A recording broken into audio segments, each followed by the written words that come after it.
குரங்கு pedal cycle அப்படின்னு ஒரு சிறுகதை. அதை வந்து டைரக்டர் கமலக்கண்ணன் அவர்கள் நமக்காக இன்றைக்கி திரையில் ப்ரெசென்ட் பண்ணியிருக்காரு. ஸோ அது படம் எப்படி இருந்தது, நமக்கு முகம் சொல்லிவை கொடுத்துச்சா இல்லை ரொம்ப சுவாரஸ்யமாக இருந்துச்சா அப்படின்றத இந்த வீடியோவில் பார்க்கலாம். Hi my dear friends and families, welcome to voice of Lingesh. இன்றைக்கி இந்த வீடியோவில் நம்ம குரங்கு பெடல் படம் எப்படி தான் பார்க்க போகிறோம். வீடியோக்குள்ளே போகிறப்ப நம்ம சேனலை சப்ஸ்கிரைப் பண்ண மாதிரி தான் மறக்காமல் சப்ஸ்கிரைப் பண்ணிக்கோங்க. இந்த வீடியோ ஃபுல்லாக பார்த்துட்டு பிடிச்சிருந்தால் லைக் பண்ணுறது மட்டும் இல்லாமல் உங்கள் ஃப்ரெண்ட்ஸ்க்கும் ஷேர் பண்ணுங்கள். கருத்துக்கள் இருந்தால் கண்டிப்பாக கமெண்ட் செக்ஷனில் சொல்லுங்கள். ஸோ வாங்க இப்போ வீடியோக்குள்ளே போகலாம்.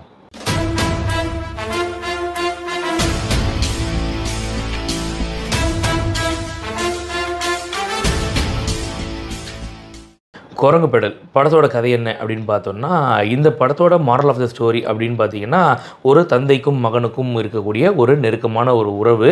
அதாவது ஒரு எமோஷ்னல் ட்ராமா அப்படின்னு சொல்லலாம். அதாவது ஒரு சைக்கிளே ஓட்ட தெரியாத ஒரு அப்பா, சைக்கிள்னால் ரொம்ப பிடிக்கக்கூடிய ஒரு பையன். ஸோ இவங்க ரெண்டு பேருக்குள்ளே இருக்கக்கூடிய ஒரு கெமிஸ்ட்ரி, இவங்க ரெண்டு பேருக்குள்ளே இருக்க ஒரு எமோஷ்னல் சென்டிமெண்ட், இதை மட்டும் தான் படமாக எடுத்திருக்காரு. இந்த கதை வந்து 1980 எடுக்கக்கூடியது மாதிரி போர்ட்ரேட் பண்ணுறாங்க. ஸோ 5வது படிக்கக்கூடிய ஒரு பையன் ஸ்கூல் ஃப்ரெண்ட்ஸோடு வந்து பிளான் பண்ணுறான். இந்த மாதிரி ஆனுவல் லீவை வந்து நம்ம இப்படி செலிப்ரேட் பண்ணலாம், அந்த மலைக்கு போயிட்டு வரலாம், நடந்து போக முடியாது, சைக்கிளில் போனால் நமக்கு சைக்கிளே ஓட்ட தெரியாது அப்படின்றாங்க. திடீர்னு அவங்க வாழ்க்கையில் வந்து பார்த்திங்கன்னா, இந்த சைக்கிளை கொண்டு போய் கடையில் விட்டு வா அப்படின்னு ஒருத்தர் சொல்கிறாரு. அப்போ அந்த சைக்கிளை தள்ளிட்டு போகும்போது அவங்க வந்து இது எப்படியா ஓட்ட கற்றுக்கலாம் நம்ம அப்படின்னு சொல்லிட்டு அங்கே கற்றுக்க ஆரம்பிக்கிறாங்க. அதுக்கப்புறம் இந்த படத்தில் எனக்கு ரொம்ப பிடிச்ச விஷயம் என்ன அப்படின்றது பார்த்திங்கன்னா, இந்த சின்ன பசங்கள்லாம் ஒரு தப்பு பண்ணிவிட்டு அந்த தப்பை மறைக்க இன்னொரு தப்பு பண்ணுவாங்க இல்லையா, எல்லாரோட லைஃப்லேயும் பண்ணியிருப்போம் இல்லையா, அந்த மாதிரி ஒரு விஷயத்தை பையன் பண்ணிகிட்டே வருவான் லைனாக. ஸோ அது ரொம்ப நல்லாயிருக்கும் பார்க்குறதுக்கு. அந்த போர்ஷன் கண்டிப்பாக எல்லாருமே ரசிப்பாங்க. அது ஒன்று.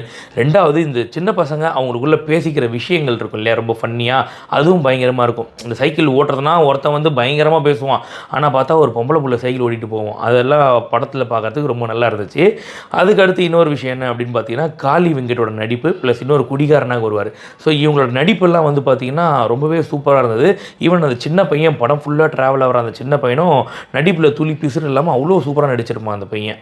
இப்போது இந்த படத்தில் எனக்கு ஒரு சில பிரச்சனைகள் இருக்குது. அது என்ன அப்படின்னு பார்த்தீங்கன்னா, சின்ன பையன், அதாவது ஒரு 5வது படிக்கக்கூடிய ஒரு பையன், வீட்டுக்கு ரொம்ப பயப்படக்கூடிய ஒரு பையன், அப்பா வந்து எம்டன் மாதிரி, காளி வெங்கட் அவர்கள் வந்து இப்போ எம்டன் மாதிரி அவர்கிட்ட பேசுறதுக்கே பயப்படக்கூடிய அந்த பையன் வந்து ஒரு கட்டத்தில் அப்பாவையே பார்த்து கேள்வி கேட்குறது அப்படின்றது கொஞ்சம் அந்த இடத்துல கொஞ்சம் இடிக்குது.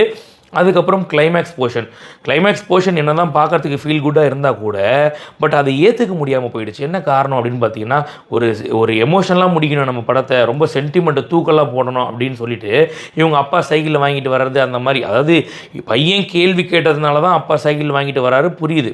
பட் இதெல்லாமே வந்து ஒரு சினிமாக்கான உருத்தான விஷயமாக இருந்தது தவிர ஒரு யதார்த்தத்துக்கு மாறாக இருந்தது. உண்மையிலேயே அப்பாவாக ரியலைஸ் பண்ணாமல் பையன் வந்து அப்பாவை கேள்வி கேட்டு அந்த மாதிரி இருந்தது தவிர, மொத்தத்தில் படம் எப்படி இருக்குது அப்படின்னு கேட்டிங்கன்னா, இந்த படம் சைல்ட்ஹுட் மெமரிஸ் எல்லாம் ரீகலெக்ட் பண்ணும். குறிப்பாக 1980s நடக்கக்கூடிய காலகட்டத்தில் அந்த லாட்ரி சீட்லாம் அந்த டைமில் பயங்கரமாக இருக்கும்.